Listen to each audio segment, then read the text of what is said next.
visada pasiruošusi. Nes Svetlana atvykusi iš praeitų laikų. Atsiprašau. Šiam laikui. Svetlana? Nežinau aš tokios. Teks supažindinti. Šiaip aš Kotryna. Kiekvieną smagu čia matyti. Dar va štai viena prisijungia. Įtariu, kad irgi iš ateities. Panašu. Tai gal ir luktelkim. Jeigu jau matome, kad tikslas čia ateiti, tai tada truputėlį luktelkim. Va, labai malonu iš tikrųjų, kad jūs savo šeštadienį skyrėte pagėgiams, asmeniškai man, Kotrynai. Aš taip pat prisistatysiu, susipažinsime, nes mes pabendrausime valandą 15, maždaug valandą 25 minutės. Iš tikrųjų, aš jums parodysiu žaviuosius pagėgius, kuriais pati susižavėjau, kuomet atvykau 1900. Labas rytas, gerbiamoji ponė, būkim pažįstami.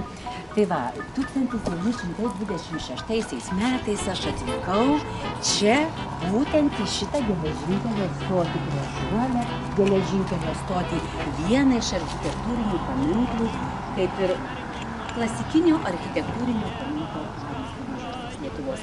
Ir žinokit, mane taip sužavėjo šitas miestas, kad aš tikiuosi šiandieną jūs lygiai taip pat juo sužavėti.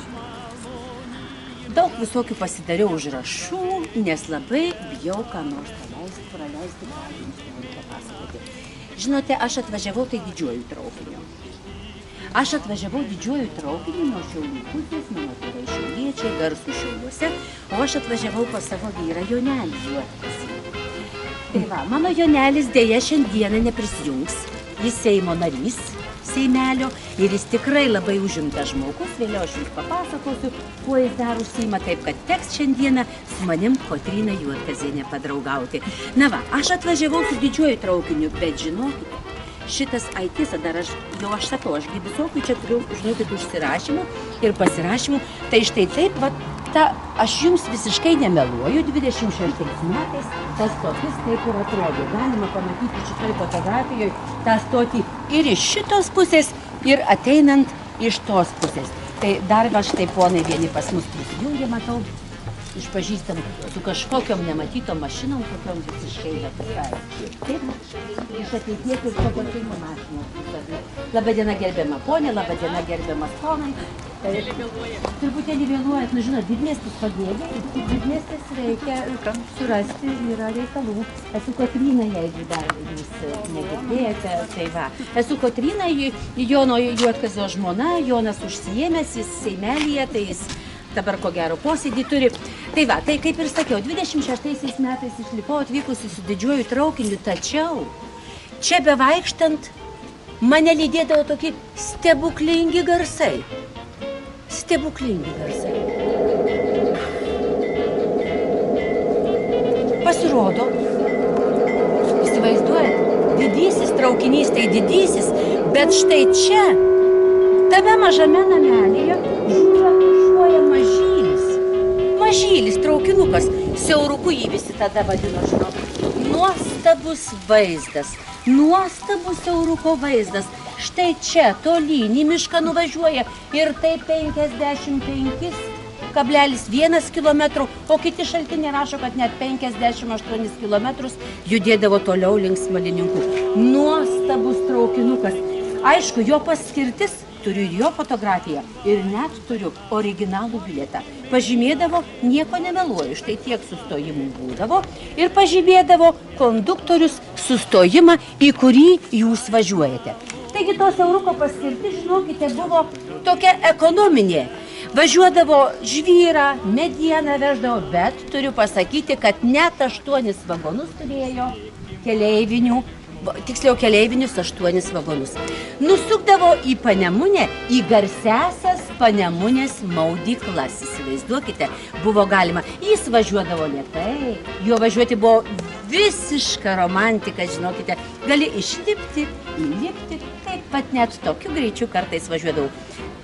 14 km maždaug per valandą greičiu. Na, bet aš jūs pakviečiau pasivaikščioti į tarpukario pagėgius. Kodėlgi į tarpukario pagėgius? Esmė yra tame, kad tarpukario pagėgiai buvo prilyginami laikinajai Lietuvos sostiniai Kaunui. Tik laikinoji Lietuvos sostinė Kaunas ir pagėgiai tarpukaryje taip sparčiai plėtėsi. Matau, jau ponė trepsi, sušalo kojeles, todėl mums reikia truputėlį pajudėti. Ką mes ir padarysime? Kadangi mes labai šiandieną dar daug kalbėsime apie architektūrą, apie visus grožius, nes tarp kitko pagėgiai ir yra išskirtinė architektūra.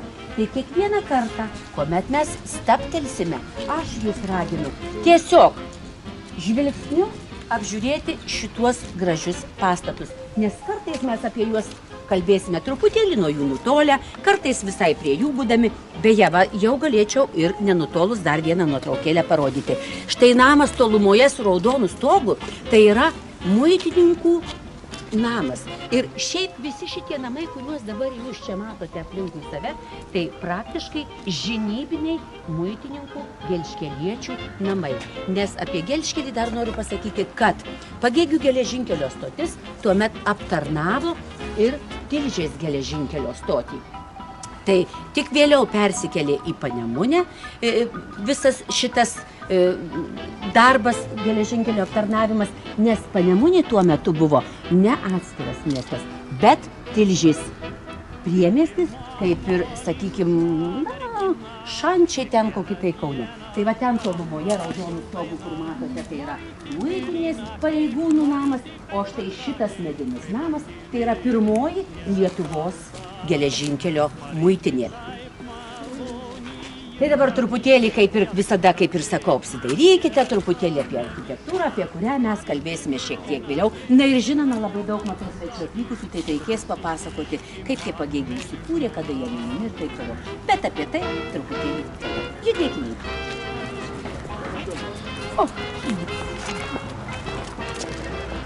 Štai čia saugiai mes pareikime, sustokime ir teks pabūti truputėlį ilgėliau.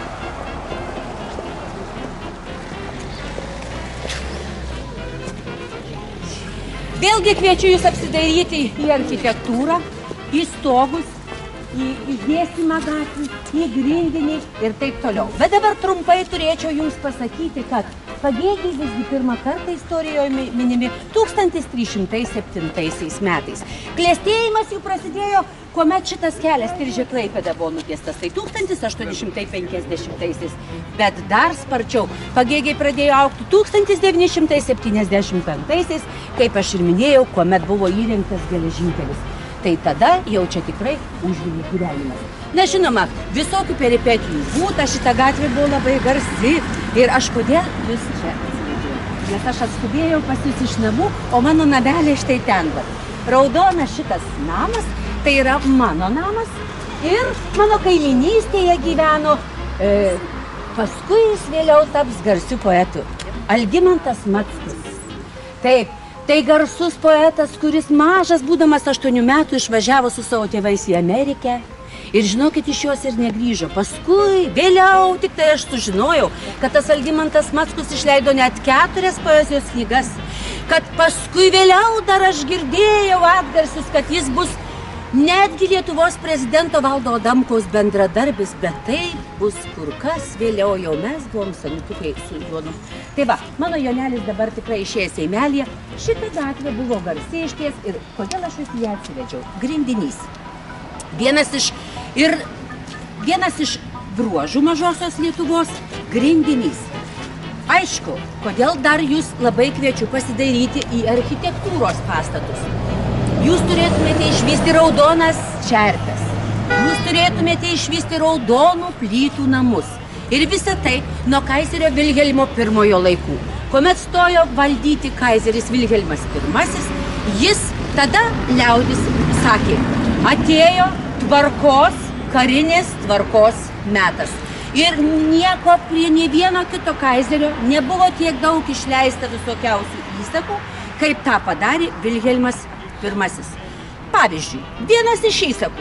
Kiekvienas gyventojas turi apie 10 pėdų, ne apie, o 10 pėdų apie savo namus, nusitiesti ir iškloti grindiniu Įdan gaisrininkai neturėtų jokių pretenzijų. Visas kitas erdves viešas, turgaus aikštes ir taip toliau turėdavo išgrįsti iš miesto iždo. Iš čia atsirado, paplito mažosios Lietuvos grindinys, mūsų krašto grindinys. Lygiai taip pat dėl saugumo, dėl gaisro buvo pasakyta, kaminus galima statyti tik mūrinius.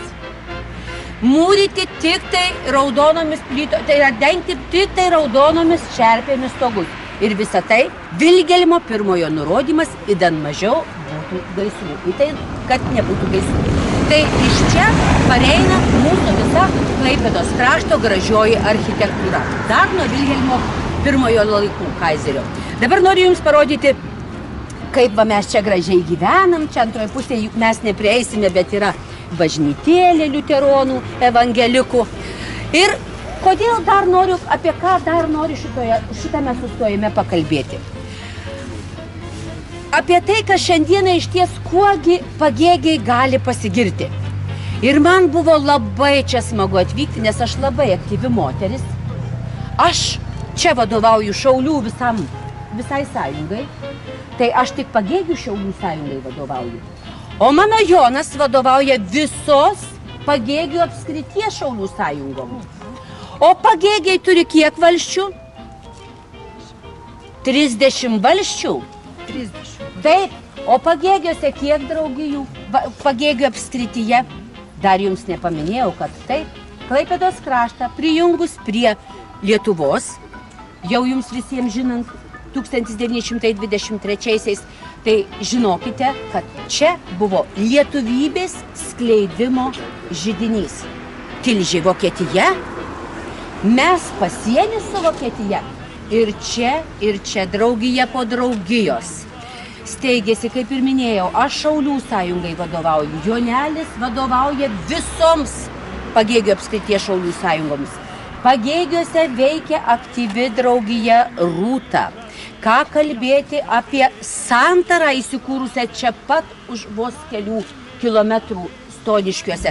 Tai visų jaunimo draugijų puoselėjančių lietuvybę sandara, susiejimas, jie apjungdavo visas jaunimo draugijas.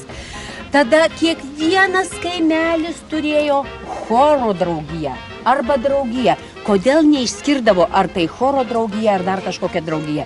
Dėl to, kad draugijos veikdavo labai plačiai. Viskas, kas patilpo po žodžiu lietuvybė, visą tai darė draugijos. Todėl šitas kraštas buvo ypatingai svarbus, nes noriu pasakyti, kad pavyzdžiui, mano Jonelis dabar išrinktas į miesto seimelį. Įsivaizduokit, miesto seimelyje dabar 18 vokiečių ir tik 3 lietuviai. Ką reikia padaryti? Kaip su tais vokiečiais sunku, galite įsivaizduoti. Baisu. Kalba, Pagėgiuose kalba visiškai sumišusi. Įsivaizduokit, 60% kalba vokiškai ir nepripažįsta mūsų lietuvių kalbos. Baisu. Kiek reikia pastangų įdėti, ar jūs galite įsivaizduoti? Kaip reikia aktyviai veikti tose draugijose, kad lietuvybę skleisti ir nešti. Mums tai sunku įsivaizduoti, kuomet mes atvažiavom iš didžiosios Lietuvos, bet ką tie žmonės padarė ir kas paskui visą Lietuvą nuėjo, tai žinokit, yra labai didis dalykas. Na ką, aš labai jaučiu, jūs įrėminau rimtus dalykus. Ta gatvė buvo labai, tiksliau yra labai mums žinoma ir smagi, nes ten toliau turgus miesto. Čia buvo parduotuvė, štai. Čia galima buvo nusipirkti kėžą, galima buvo nusipirkti gliumzės. Ten toliau krafkės kepdavo. Tai žinokit, jau tas krafkės, kai nusipirkdavai, nežiūrį galėjo. Tokio skonio tos krafkės. Mes atsiprašom, o bliumza kas yra? Gliumzė? Gliumza. Gliumzė? Varškė. Taip. Kaip šit? Ai, bet jūs gal iš didžiosios Lietuvos? Ai, iš ateities. Taip. Tai va, kėžą galėtumėt nusipirkti, pavyzdžiui, ten paėjęs toliau. Galima rūkytą, galima iš gliumzės paprastos. Galėsit užėti iš mantos, teisingai, iš mantos galima nusipirkti. Ta gatvė iš tikrųjų buvo labai populiari ir mes labai ją mėgstam, tą gatvę labai vaikštom, čia visokių štai parduotuvių ir radijušą galima buvo čia nusipirkti ir ką tik tai norit. Na ką, aš jūs pavėsyje per ilgai užlaikiau, Bet iš tikrųjų labai norėjau jums papasakoti apie tą draugijų svarbą. Mes toliau nebeisime, kai jūs kitą kartą atvažiuosite į Pagėgius. Raginu jūs būtinai pavažiuokite toliau, pasukite truputėlį dešiniau. Tiesa, jeigu jūs nuvažiuosite, tada atsimušite į teismo rūmus. Tada jūs pasuksite dešiniau, nes dar vieno svarbaus dalyko jums ir nepasakiau. O jeigu, kodėl aš raginu jūs pasukti dešiniau? Todėl, kad kai jūs pasuksit dešiniau, tai ten yra prancūznamiai. Tai va tiem, kurie iš ateities, tiem, kurie iš visokių sostinių čia atvažiavę, noriu pasakyti. Nesusipratėliams noriu pasakyti, kad nei vieno kito krašto Lietuvoje niekur daugiau nevaldė prancūzai. Mums teko girdėti Vokietija, carinė imperija Rusijos, bet prancūzų mums girdėti neteko. O mes, Klaipėdos kraštas, net 3 metus buvome valdomi prancūzų.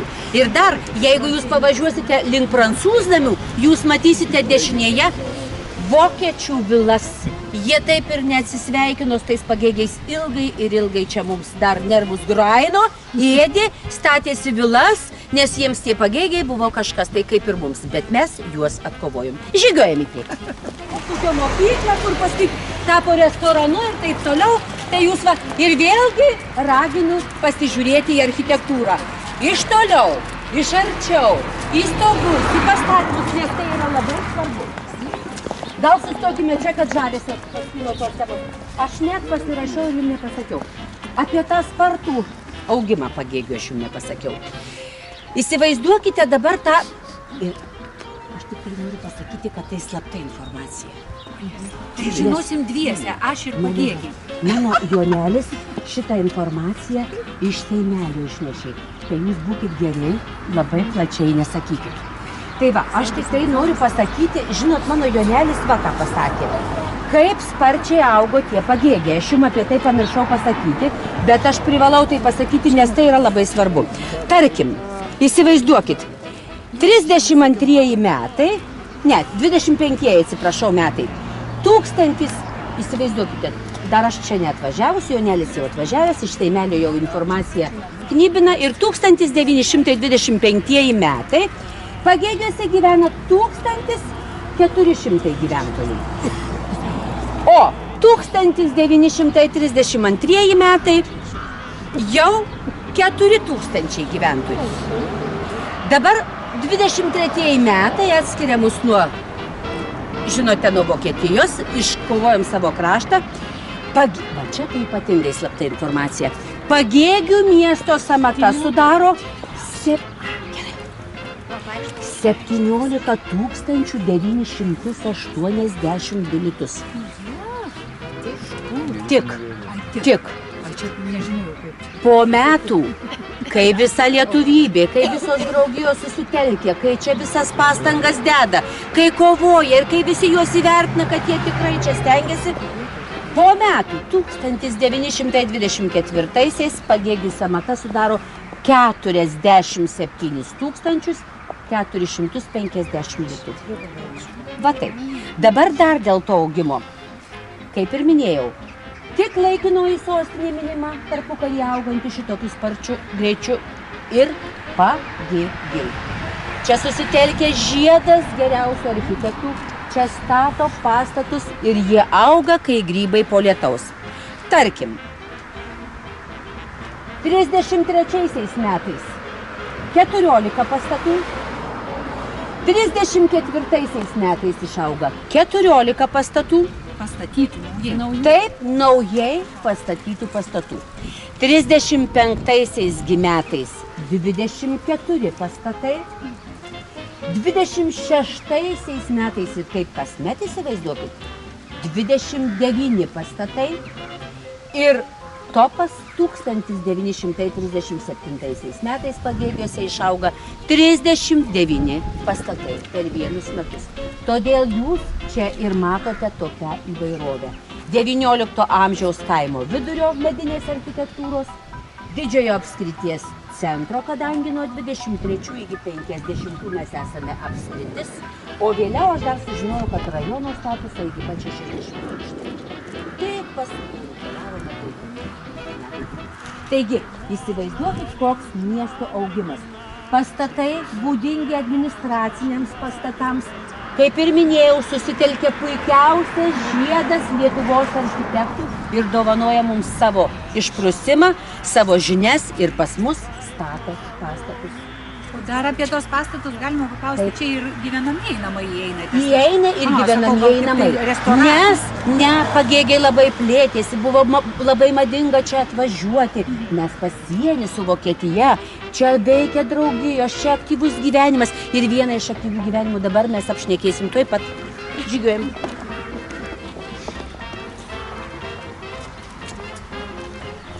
Tai čia saulelėje jūs susistabdysi dar truputėlį. Kągi, brangieji mano svečiai, mes priėjome Haidemano salę. Štai prašom, pasižiūrėkite fotografiją. Čia yra fotografijoje salė iš lauko ir salė viduje. Štai vėl dar vienas Haidemanas, tarp kitko, Haidemanas, vokiška pavardė. Labai daug buvo vokiškų pavardžių, kaip ir minėjau, 18 seimelyje vokiečių ir tik 3 lietuviai. Pavardės daugumoje vokiškos, tačiau turėjome labai daug nuosaikių vokiečių. Ir pats apskrities viršininkas, ponas Henrikas von Schlederis, buvo labai nuolankus lietuviams. Tikrai draugavom. Žinokit, apie poną aš tikrai dar papasakosiu, viskas čia bus gerai. Apie Haidemano salę. Kasgi šioje salėje vyko? Tai 200 didžiausia pramogų salė. Iš tikrųjų, ką noriu pasakyti, šitame krašte ypatingai daug skambėjo varinių pučiamųjų muzikos. Ypatingai daug. Čia mėgiama yra chorų muzika, be galo. Noriu pasakyti, kad Vydūnas, jums vėliau jūs apie jį išgirsite, ateities kartos labai daug apie jį išgirs. Bet Vydūnas, nepasigyriau, kad ponas Vydūnas viešėjo ir mūsų namuose. Jis buvo pas mūsų Jonelių namuose, įsivaizduojat. O ką kalbėti apie tai, kad ponas Vilhelmas Storas Vydūnas šioj Haidemano salėje yra dirigavęs ne vienam chorui. Čia dirigavo garsusis chorvedys Juozas Šimkus, kuris vėliau visą Lietuvą išgarsins savo chorinę muziką. Tai čia Haidemano salėje štai vyko tokie stebuklai. Aišku, reikėjo, čia vėl aš truputėlį esu užsirašiusi, reikėjo, žinokite, labai lygiuotis mums su toms vokietaitėm. Tos vokietaitės, kurios čia buvo be galo dailios, be galo gražios, mums vargu bauk sunkiai pavykdavo, žinokit, jas pasivyti ir reikėdavo gerokai išleisti pinigėlio, kad pavyti jų įvaizdį ir taip toliau.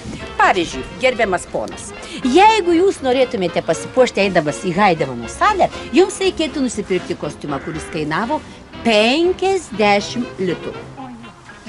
Bet jūs, ponas, kuris ten žaidžiat su kažkokiu tai įrankiu neaiškiu, jeigu norėtumėt pasipuošti, pavyzdžiui, fraku, tai jums reikėtų išleisti net 500 litų.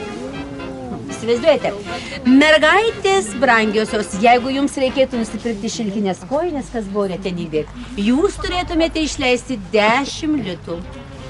Bet prie viso to reikia paminėti, kad samdomas darbininkas prie žemės ūkio darbų uždirbdavo tik 130 litų. Tai valdininkai priklausomai nuo kategorijos uždirbdavo nuo 120 litų iki 1200 litų. Taip, bet tai svarbu kategorijos. Kokios tu kategorijos valdininkas buvai. Na kągi jums dar galiu pasakyti, pavyzdžiui, lūpdažis. Jūsų, ponė, lūpdažis galėjo kainuoti maždaug 2 litų. 12 litų. Oi, tai aš jau neįpiu. Tai va, jūs, ponė, man labai skaniai kvepėjote. Jūsų kvepalai galėjo kainuoti? Nu, kokį 50. Panašiai, 40 litų. Ir tik tai dar noriu pasakyti, kad be galo brangios buvo kitos prekės, bet apie tai mes pakalbėsime turguje, nes dar šiandien turguje lankysimės. Ką tokį? tokie pat juodi. Jūs nelabai žinot. Žinokit, nežinau, kažkaip ten aš negaliu pasakyti, bet aš biški su suodžiais ir su šepetuku. O tai jūs patekdavote į tą salę, kaip sakyti? O kaipgi? Dieve, mano Jonelis Seimo narys. Nu, kvailus klausimas, aš labai atsiprašau, bet tikrai klausimas, ponė, tikrai ne. Nu, užduotas taip jau sakyčiau, nežinau. Šnaps kainavo. Šnaps? Šnaps kainavo normaliai, žinokite, šnapsą buvo galima nusipirkti, taip jau ir normaliai. Dabar, gerbėmieji, kadangi aš kviesdama jūs į svečius, buvau paskelbusi tokią intrigėlę, kad kviečiu jūs pasipuošti tarpukario aksesuarų ir kai kas mane išgirdote, pavyzdžiui, ir stribliuką užsidėjote, ir tą, ir aną, tai aš labai, žinokit, noriu jūs čia ir dabar apdovanoti. Tai kaip jūs galvojate, kamgi reikėtų įteikti prizelį? Bernardai buvo. Gerbiama Bernarda, jūs sužavėjote mane. Sužavėjote. Ačiū jūs, brangioji, ačiū. Taip, kas čia dar pas mus toksai labai gražus? Labai gražus pas mus yra. Šitą mergaitę. Šitą mergaitę paskutinį, nes jinai iš mano šeimos, tai žinote. Bet aš būtinai turiu, gerbiamoji, ačiū jums labai, kad jūs atliepėte į šauksmą. Mes susitiksime tikrai Gaidė mano salėje, mes dar išlenksime taurelę šampano. Mergaitė gražioji, labai smagu, kad jūs nepatikėjote, berniuk gražusis. Ponaitė, aš noriu jums padovanoti prisiminimų štai tokį dalyką. Ir vienas ponaitė, žinokit, aš labai noriu dar vienam ponaičiai. Ponaitė, gal galite prieiti? Aš noriu jums padėkoti, kad jūs esate su manimi, kad klausotės. Ir dar noriu jūs visus, noriu tiesiog čia, kadangi saulytė taip gražiai šviečia, jūs pasakyti, kad turiu tik vieną vienintelį, nors turiu atvažiuoti daug daugiau iš sostinės, ne iš laikinosios, o iš tikrosios, iš pačio Vilniaus vienas svečias, kuris mane gelbėjo visais gyvenimo atvejais. Tai ponas Albinas, jis mane 2 kartus Berlyne paklydusią rado. Jis mane moko visokių... Mes maniau, kad čia jūsų mergautinis toks. Ne, čia ponas Albinas iš didžiosios sostinės ir jis, žinokit, mane Berlyne, mes su Joneliu buvom nuvarę į Berlyną, tai, žinot, su Seimelio reikalais, tai jis mane 2 kartus Berlyne paklydusią rado ir padėjo. Seimelio reikalais, taip vadinasi. Tai, ne, Seimelis, Jonas turėjo su Seimelio reikalų, o mes buvom, aš buvau laisva, paklydau, Albinuks mane rado ir prie Jonelio pavedė. Tai ką, judame toliau, dar pasižiūrėkite, atkreipkite dėmesį, dabar vėlgi mes išeiname į tokią gatvę, kur tikrai architektūriškai iš tolėliau galima žvilgtelti į mūsų gražuolę bažnyčią, kur taip pat dėmesio vertas šitas architektūrinis pastatas, apie kurio architektas yra garsusis dailininkas Adomas Brakas. Apie tai mes pakalbėsime truputėlį vėliau, bet dabar mes norime pereiti gatvę ir paėjėti dar šiek tiek.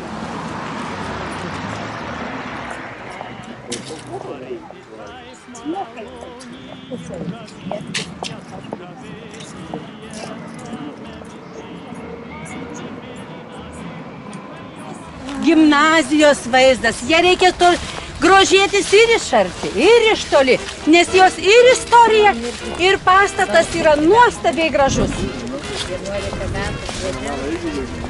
Truputėlį apie šitą gražuolę gimnaziją. Taigi minėjau iš tikrųjų praeinant tą namą, kad garsusis dailininkas Adomas Brakas pastatė tą namą. Vienas iš architektų buvo šio namo taip pat Adomas Brakas, jis su savo kolega Maksvyčiu pastatė štai šitą gimnaziją. Bet dabar aš truputėlį noriu keletą žodžių apie Adomą Braką. Garsiausias viso Klaipėdos krašto veikėjas.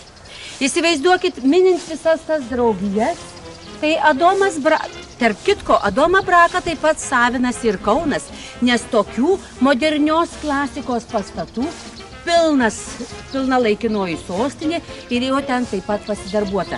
Ir kas įdomiausia, Adomas Brakas nebuvo baigęs architektūros.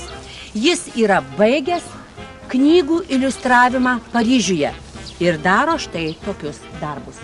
Jo darbai yra ir Priekulės mokykla, Vytauto Didžiojo gimnazija Klaipėdoje pastatyta pagal Adomą Braką, ne visiškai Adomo Brako kūrinys, o čia taip pat su kolega Maksvyčiu jie pastato štai šitą gimnaziją. Bet prieš istoriją jos štai tokia.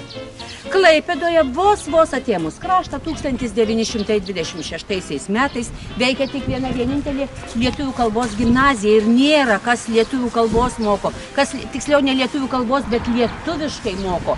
Trūkumas pastatų. Reikia lietuvybei sparčiai kilti. Vokiečiai nepaduoda savo pozicijų, įsivaizduokit. Ir tada į Pagėgius atvažiuoja gerbiamas Antanas Smetona. 1930 metais Pagėgius aplankos Antanas Smetona, pasienio miestas, viskas jam be galo įdomu ir visos draugijos, dar tiesą noriu pasakyti, truputėlį pamiršau pasakyti, kad Adomas Brakas taip pat įkūrė Aidos draugiją, taip pat įkūrė garsiąją Aukuro draugiją, kuri ilgus metus puoselės lietuvybę. Adomas Brakas pastato virš 100 scenos veikalų, visiškai nebūdamas jokių režisieriumi. Įsivaizduokite. Taigi, grįžkime prie tos temos. Atvažiuoja Antanas Smetona. Beje, kai važiuosite Vilų gatve, viena vila yra su AS raidėmis.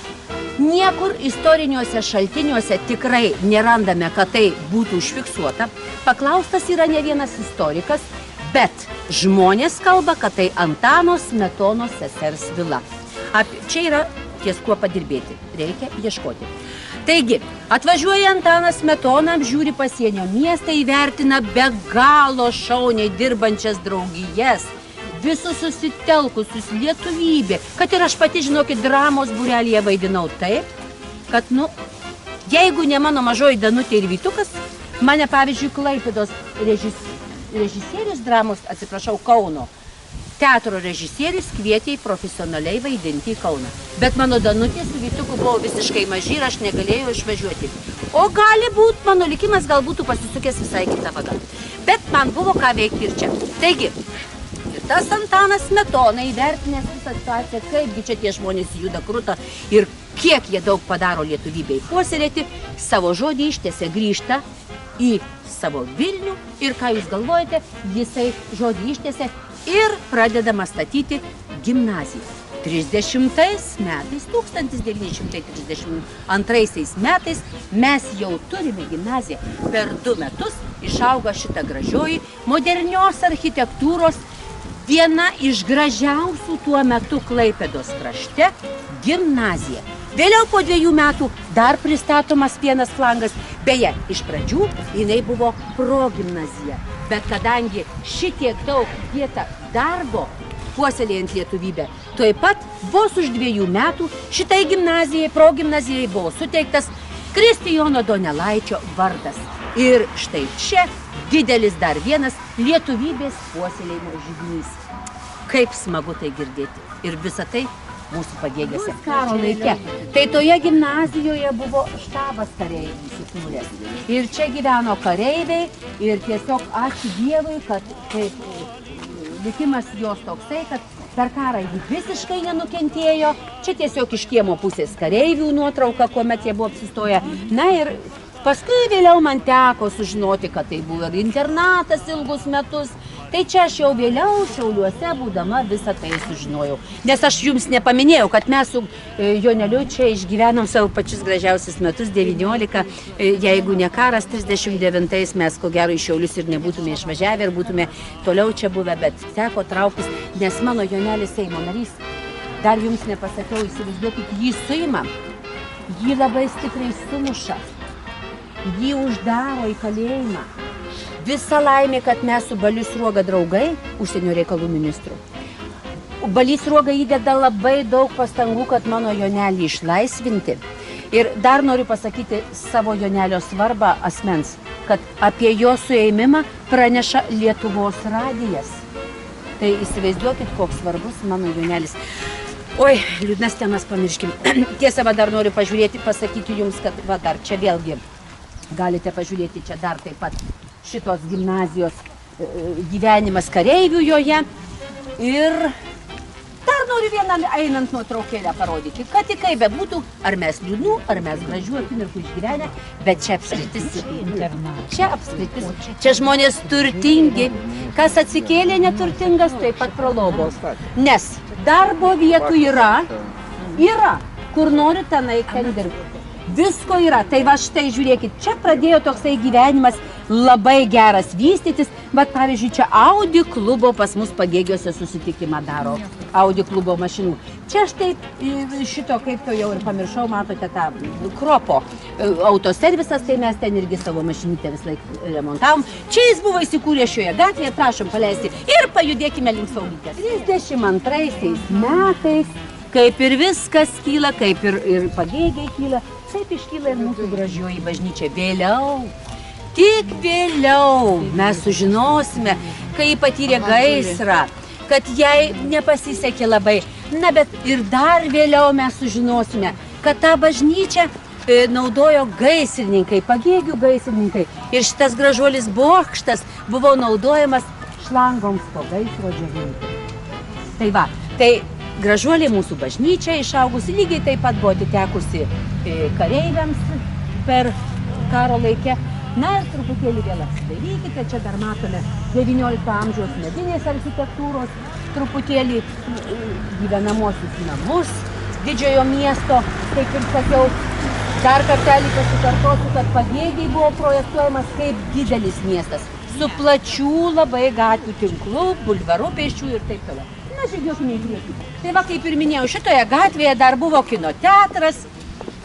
Čia taip pat eidavom su Joneliu, labai mėgdavom kinus. O kokius tuos filmus? Na, žinokite, visokių būdavo tų filmų. Daugiausiai juodai baltas kinas. Tai kad kažkaip, žinot, mes labai tada buvom viens kitą įsimylėję, tai nelabai mums ten tik sėdėti paskutiniai. Aš kažkaip paimdavau mane Jonelis už rankas, tai aš ištirpdavau nelabai. Ir atsimenu, toks tas kinas. Tai paskutiniai lygiai. Nu, žinot, rodydavo kojeles iki kelienų. Rodydavo. Keliukus jau moteriškus gražius parodydavo. Taip. Va štai prasižiūrėkite medinės architektūros, tarp kitko jau ji labai iškalbinga mūsų medinė architektūra. Vėlgi, jeigu tai kalbėtų jums profesionalus architektas, o ne aš, visuomenės veikėja Kotryna, tai jis pasakytų ir namo apkalimą išilginėmis lentėmis ir juostelėmis. Tai mažosios Lietuvos bruožas, matote? Kitur truputėlį kitaip su mediena žaidžiama. Na ir mes artėjame, štai va, iš kitos pusės turite pasižiūrėti į tą gražuolį, kurį mes kaip saldainiuką pasiliksime pabaigai, bet jį reikėtų pamatyti iš visų pusių. Na ir dabar truputėlį mes skirsime gatvę ir eisime į arklių turgų, nes dar jisai tebevyksta. O jeigu mes dabar į jį neužsuksime, tai žiūrėkit, už valandėlės kitos jis ir pasibaigs. Tai mes dabar truputėlį šitą gatvės pusę paliksime ir paeisime į arklių turgų. Gal, ponai, pasiskaičiuokite pfenigius, litus, nuotgeldus, markes, nes gal įsigysit kas nors kokį arkliuką. Va, apie nuotgeldus pasakiau. Nuotgeldai. Ar teko girdėti apie tokius pinigus? Nuotgeldai, taip. O Dieve, tikrai šitą ponę gyvokiškai laisvai kalba. Taip, bėdos pinigai. Jūs esate labai teisi. Tai buvo bėdos arba vargo pinigas, nuotgeldas. Bet ir vėlgi išskirtinis Klaipėdos krašto bruožas. Niekur kitur Lietuvoje didžiojoje to nebuvo. Artėjant karui, kiekviena valdžia galėjo įsileisti savo vargo pinigus. Pereikime į arklių turgų, nes jis taip pat pasibaigs. Tai va, ir kiekvienas Klaipėdos krašto miestelis tai buvo vietinis pinigas, valdžioje nepripažintas, neaprobuotas, bet kiekvienas Klaipėdos krašto miestelis galėjo turėti savo nuotgeldą. Ir tame po nuotgeldų galėjo atsiskaityti tik tai savo miestelėje. Tai buvo vietinis pinigas, visiškai nedisponuojantis didžiojoje Lietuvoje. Ant nuotgeldų būdavo, aišku, spausdinami įžymieji to miesto dalykai, tarkim, čia mes matome. Kiežas. Taip, kiežas jisgi buvo, taip, jis, pavyzdžiui, va čia Tilžė, žiūrėkit, Tilžės garsiosios pienas, iš kurio kiežai gamindami, sūris, tai yra tiltas ir taip toliau. Visa tai, kuo garsus tas kraštas, kaip ir dabar ant tų pinigėlių. Taigi,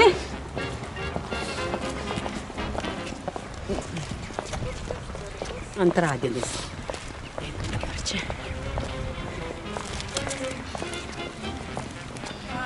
Tai dabar truputėlį sustokime.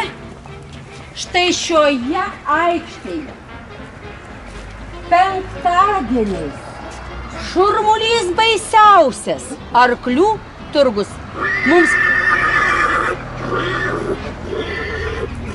Mums pasisekė, jis dar tebevyksta.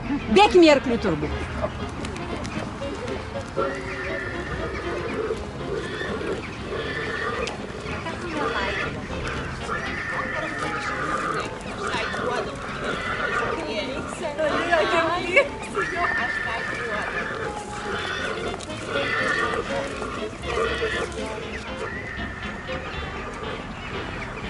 Labą dieną, gerbiamoji ponia, labą dieną.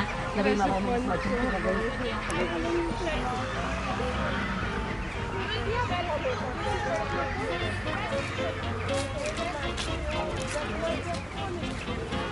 Gerbiami ponai ir gerbiamas ponas, leidžiu jums įdėti arba 5 įsigyti arkliuką.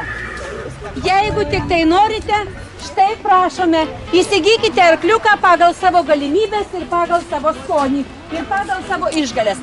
Kol jūs žiūrėsite... Taip. Mano nuotgeltas Svedbank kortelė. Ar kažin priims? Kas tas per daiktas? Gal galit pasakyti? Vienas turėsim tokius nuotgeldus elektroninį. Oi, kaip gaila, bet mes dabar praeityje. Ačiū. Va.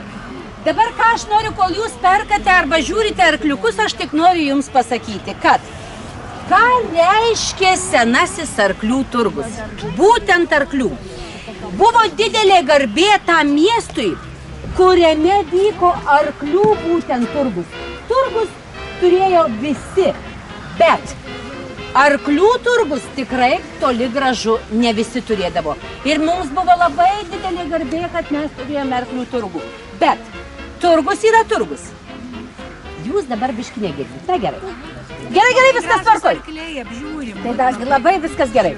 Tai va, tai jūs truputėlį apžiūrinėdami, tai jūs įsigydami kokį tai žirgelį, aš tik noriu jums pasakyti, kad yra arklius parduodami, žinokit, apgaudinėjo. Atvesdavo senus kuinus, sugirdydavo tam tikrų vaistų prieš savaitę, prieš nedėlę, prieš 2, kad kailis blizgėtų, kad kaip už gerą kuiną parduota eitų, žinokit, o kaip arklius pirkdavo, taigi dantukus reikėdavo parodyti, visko ten, žinokit, būda. Ir kišenvagių tam turgui būta, ir visokiausių darybų visko būta. Na ir dar galėčiau čia paminėti, pavyzdžiui, ir tų kainų, bet norėčiau jums surasti nuotrauką. Oi, aš neturiu senojo turgaus nuotraukos. Arklių. Nu bėda. Arklių turgaus. Stop. Mes padarysime senojo turgaus fotografiją. Gerbėmėji. Jūsų užduotis štai tokia. Štai čia bus mūsų fotografijos erdvė. Mes padarysime... Saulė labai šviesna, į šitą pusę. Gerai, tada jeigu galite, labai prašau jūsų atsitraukti čia ant žolelės, nes čia bus fotografijos erdvė. O fotografiją mes padarysime visi drauge. Įjunkite savo vaizduotę. Arklių turgus. Senasis arklių turgus. Pirkliai, seni kuinai, jauni arkliukai, žirgai, darbiniai arkliai, kišenvagiai, trakienai. Kas tik ten norite, įsivaizduokite. Ir mes kursime fotografiją. Su kiekvienu mano suplojimu prieis žmogus ir užims poziciją kaip turguje. Aš nežinau, ką jūs vaizduosit. Ar jūs vaizduosit prekeivį, ar jūs vaizduosite kuiną, ar žirgą, ar kišenvagį. Čia jūsų fantazijos vaizduoti. Su kiekvienu su paplojimu jūs prieinate ir prisijungiate į bendrą fotografiją. Kadangi šitą visą reikalą žino mano kolega Albinas iš Vilniaus, jis bus pirmasis. Jam suteikta būti teisė lyderiu. O paskui jūs visi dabar jau įjungėte fantaziją, jau fantazuojate, kas jūs turguje. Ir kaip žinia, fotografija taigi sustingus, ne? Taigi, pasiruošiam. O kur stoti? Nu, kur mūsų fotografija, kur mes kuriam? Čia, aš galvoju, ne? Čia va, ne? Čia kuriam fotografiją. Čia? Gerai. Norim atiduoti nuotrauką. 3, 4.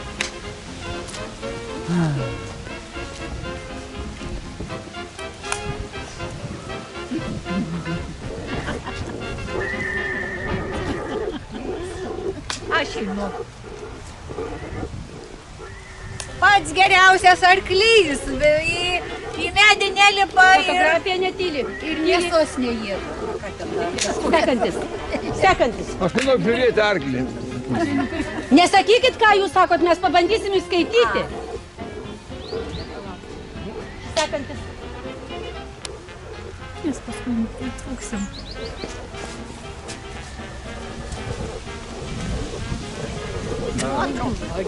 Sekantis.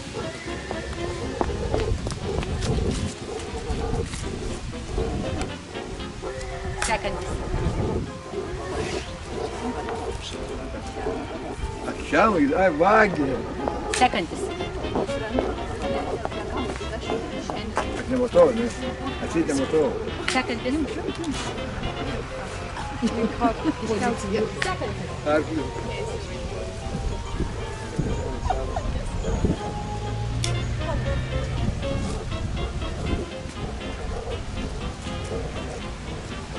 Kad jūs patys save tokius žavius matytumėt, mes tuo jūs užfiksuosim. Pabūkite sekundėlę.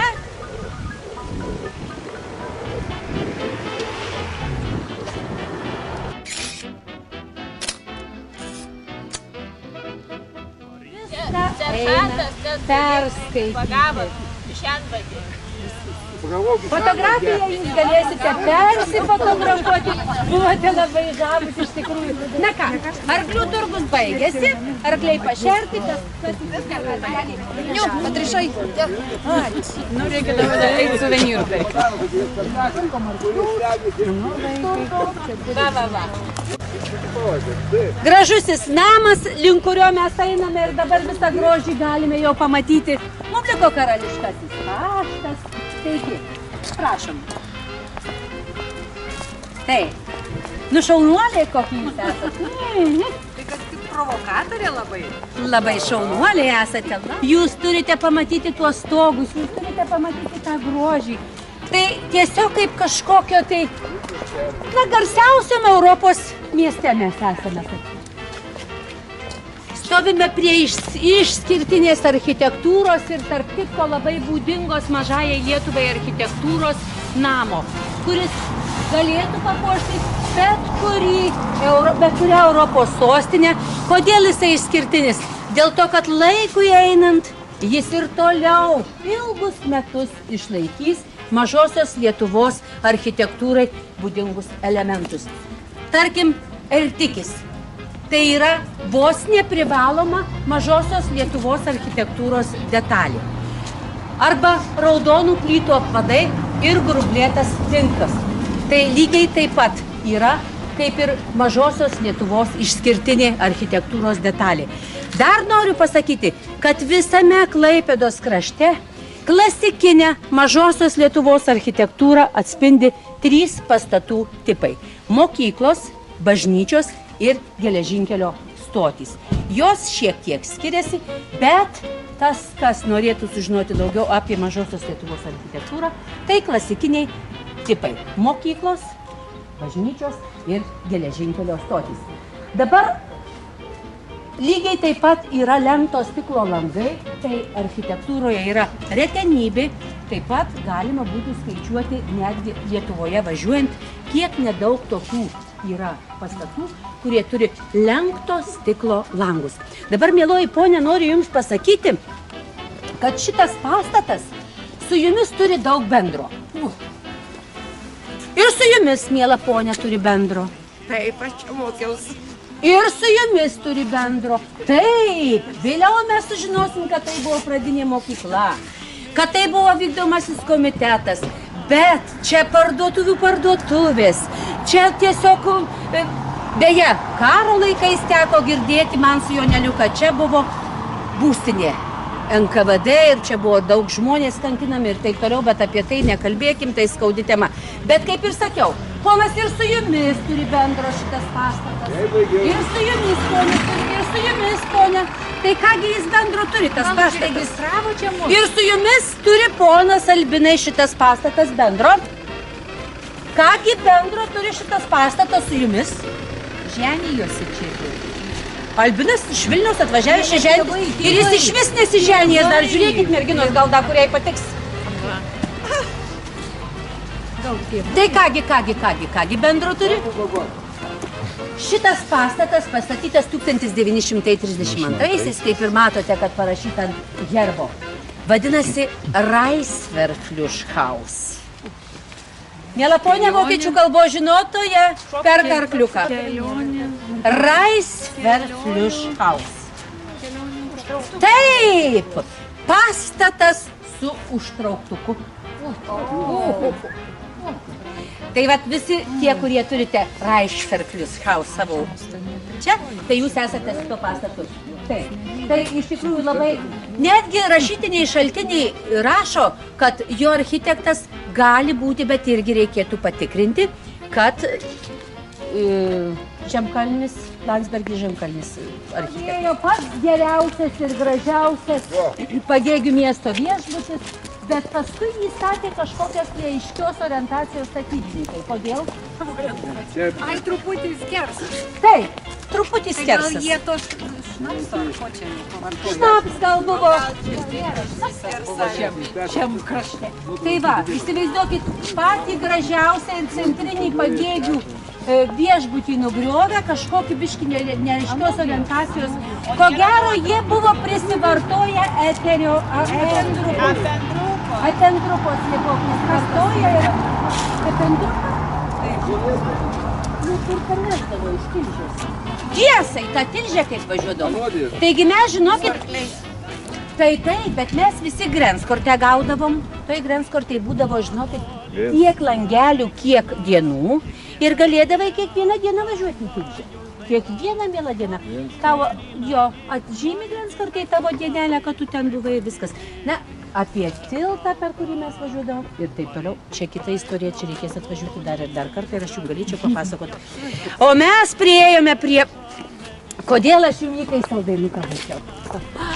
Taigi mes atvažiuojam su Joneliu į tuos Pagėgius.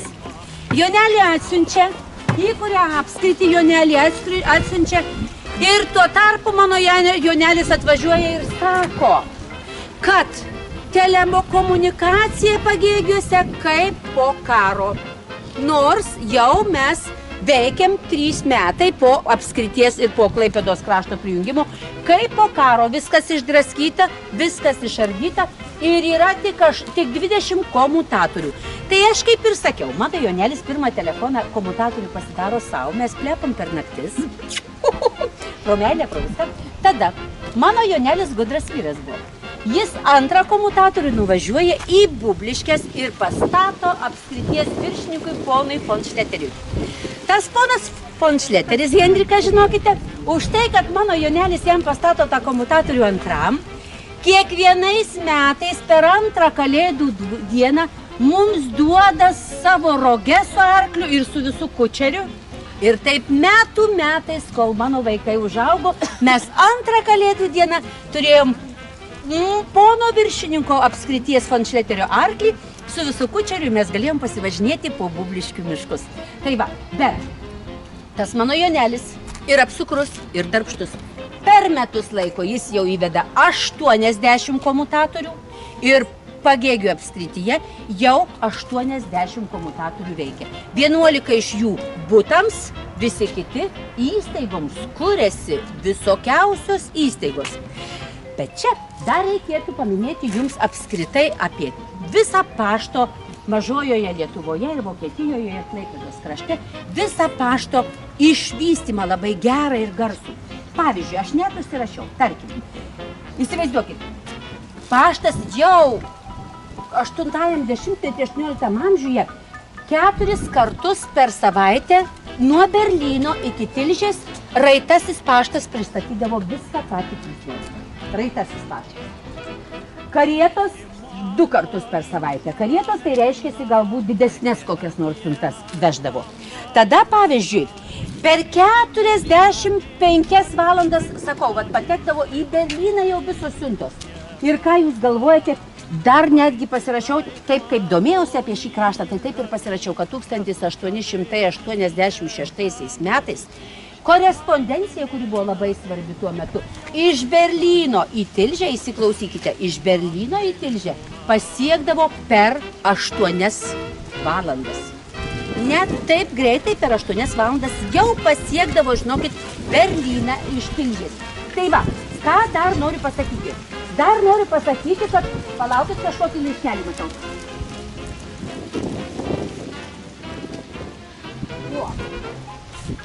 Taip, teisingai laiškelis. Nuo pono von Šleterio. O Dieve! Ką rašo? O, my God. Kas jūs dirbo, sakykit, mieloji ponė. Nekalkingi. Palaukit, ką sakyti, aš norėčiau jums paskambinti. Ir komutatoriumi pasakyti, bet komutatoriai dar neišvesti, tai mums reikės vėl visą tai pavaizduoti. Labai prašome visus sustoti į eilę prieš mane, į vieną vientisą eilę. Eikit, Benediktai, eikit pirmoji. Albinai, eik. Į gražią eilę. Taip. Dabar, gerbėmieji, į tvarkingą gražią eilę. Dabar jūs turite visi išskyrus Albiną užsisukti į priešingą pusę. Ponui, kadangi nėra komutatorių, aš jums žinią noriu pasakyti, suprantat? Aš Albinui tą žinią parodysiu veiksmais. Kągi man tas ponas von Šleteris parašė? Tada Albinas pabeldžia sekančiam, parodo, kasgi ten atsitiko. Tada sekantis pabeldžia sekančiam ir taip pažiūrėkim, ar mes be komutatorių susišnekėtume. Bet be garso reikia viską. O žinoma, tu labai, ponia, matau, plepi. Aš nedarazumė, matai. Taigi,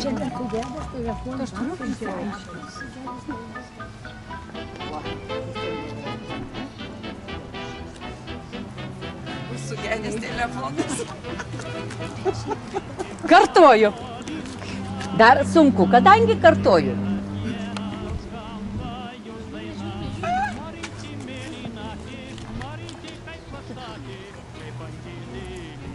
Prašau.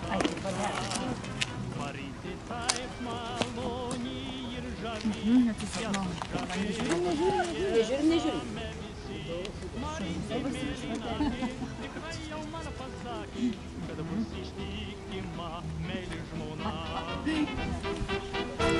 Mes jų duoti sukit tada.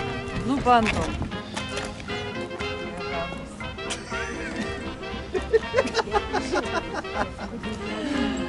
Aha.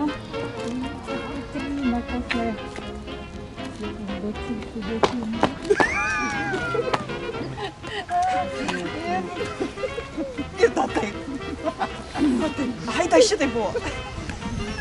Nekalbėkit. Sans.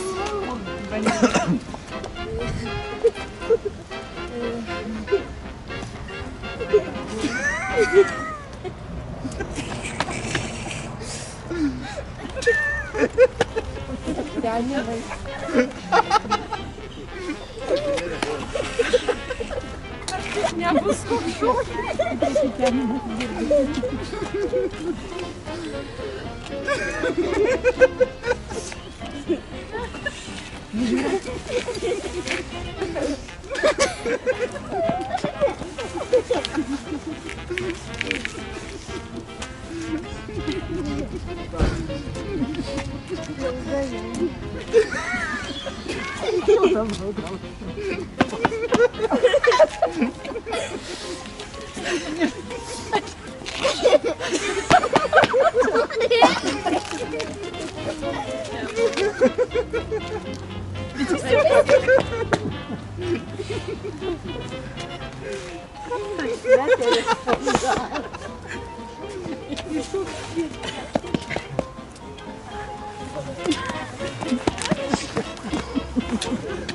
Tai ką man perduoti? Parodykit veiksmą. Rodo veiksmą. Kaip jūs įžiūrėjot, kaip įžiūrėjot. Ja. Taip, ką jinai jums... Ką jinai rodė? Parodykit dar kartą. Įvardinkit, ką parašė ponas von Šleteris. Parašė laiške. Taip, čia jums dabar žmonės parodė, ką parašė ponas von Šleteris. Jūs parodė taip, ne? Taip, o paskui taip. Aš nustebau labai. Apsidžiaugiau. O tai ką Šleteris parašė? Ką tai reiškia? Ne, jo, ką parašė, perdavė jums komutatorių, žmonės jums perdavė, ką ponas von Šleteris parašė. Nusimato kažkoks linksmas vakarėlis. A, linksmas vakarėlis. O ponas von Šleteris jums parašė. Sugedo mano 8 cilindrų mašina. Ai, mašina. O kodėl dar taip reikėjo? Tai jau čia taip iš... Čia tie cilindrai tvarkingi. Tai va, aš jums noriu pasakyti, ką reiškia svarba be komutatorių, ne? Ačiū jums už tai, kad dalyvavote. Dabar žiūrėkit, dar kartelį pažiūrėkime į šitą mūsų gražuolį. Tai architektūrinis šedevras, iš tikrųjų, Vytos vardai. Nu, kad restauracija reikalinga, tai būtų šedevras. Tragedija. Jisai, manoma, kad jisai statytas 1904 metais, nes kaip mezgėjo sako raportas mezginyje, taip mes įžvelgiame ir architektai įžvelgia. Neteko man rasti architekto pavardės, o tarp kitko tai mano uždavinys ir aš susirasiu, bet įžvelgia visi, kad tai yra Klaipėdos karališkojo pašto raportas. Manoma, kad tai galėtų būti tas pats architektas. Kada nors atsivertę fotografijas, mes pasižiūrėkite į Klaipėdos karališkąjį paštą ir jūs pamatysite, kad tai raportas to pastato. Tiesiog kažkokia tai to pastato dalis. Pilestrai laikantys kameras, apvadai apie langus ir taip toliau. Tai yra gražiausias, ką mes Pagėgių turime, architektūros šedevras. Lygiai taip pat vėlgi į kiemą gristas grindinys byloja, kad tai yra padaryta iš miesto iždo, nes tai buvo paštas. Ir kaip minėjau, bažnyčios, turgaus ir visų kitų valdiškas aikštes turėdavo išgrįsti iš miesto iždo. Kągi, mielieji, tai toks mano pasivaikščiojimas su jumis po Pagėgius, kadangi mes esame prie pašto, o man va tuoj pat prasideda pamaina ir aš turiu eiti į darbelį, nes, žinot, su Joneliu čia abudu dirbam. Tarp kitko noriu pasakyti, kodėl vaidinau ir kodėl tokia aktyvi buvau, dar pamiršau pasakyti. O dėl to, kad pašto viršininkas ir statė Petkus. Visus šitos teatralinius reikalus statydavo pašto viršininkas. Įsivaizduokit. Va taip pat turėjom. Tai kągi, aš į darbelį, o jūs, ačiū, kad buvote su manimi. Buvo be galo malonu. Nežinau, ar jūs važiuokite siauruku, gal lygi Panemunės, bet dabar nelaikas maudytis, gal didžiuoju traukiniu. Tarp kitko, jeigu dar turit laiko, būtinai užeikite į stoties restoraną. Kaip niekur kitur, restorano salė 2 aukšte, 1 aukšte virtuvė, įkurtas liftas stotyje, maistą pakelia liftu, maistą gamina visada šviežią, žodžiu, viskas yra labai puiku. Kągi, iki sekančio susitikimo Pagėgiuose, ačiū, mielieji ponai, kad buvote ir kiekvienam asmeniškai turiu paspausti rankelę, tai kad jūs buvote su Kotrynai Juostegienė. Ačiū jums, brangioji, ačiū jums, brangioji. Sušalote.